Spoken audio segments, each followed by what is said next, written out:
Hi guys, ang aga pa ay umulan na siya. Buti na lang medyo humina na ang ulan. Kanina ang lakas-lakas. So, tahimik tayo ngayon. Ang oras na ay, anong oras na ba? Tingnan natin. So, ang oras ay 6:11 in the morning. So, wala pang masyadong tao na lumalabas. Lalo pat umuulan.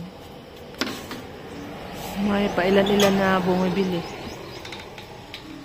Ang katao-tao.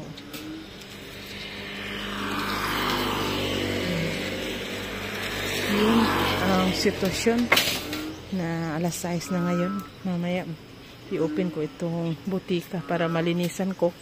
Pagdating ng anak ko ay medyo prepare na. Nakalinis na. So buksan natin. So, may malaking sasakyan mga tanaw bumili ng sigarilyo. So, naka-open na tayo ng butika. So, hindi pa natin itong na-prepare pa. Daming trabaho ko mga tindahan. Dalawa itong tindahan ang ino-open ko sa umaga. So, ating muna itong kawit. Pailaw muna tayo.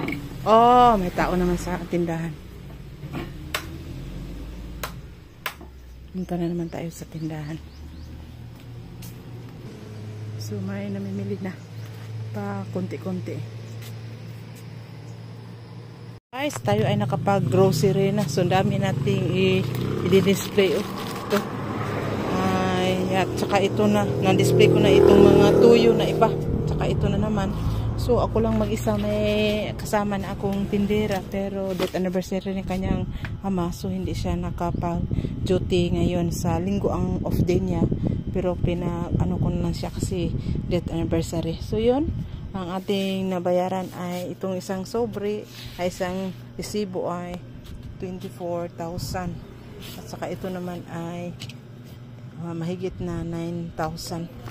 So 24 plus 9,000 may ano tayo 30, 24 plus 9 33 mahigit ang ating grocery matinda. Yun lang ang 33 matinda. Isa, dalawa ang tinapa, yun ay 4 na case, dalawa yung families at saka walang kem, so ito na lang friska. So ang mahal na ng families, ang bigay nila ay 25 na, so 27 ang benta ko. 2 peso ang tinutubo ko bawat lata ng tinapa.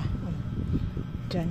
At saka itong isang case na medyo nakatubo ako ng Lucky 7 na 19, benta ko ay 24. So kaninang umaga pa ako nag-display mga tinda, hanggang yun hindi pa ako natapos kasi isa-isahin ko itong presyuhan bawat lata. So 4 na case ito.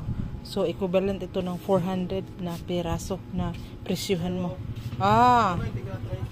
So may 3 pa tayong case na iisa-isahin na depresyuhan. So equivalent ng 300 na piraso kasi na-display na natin yung isang case. So at saka ito pa mga tinda, hindi ko pa na-display. So anong oras na ba?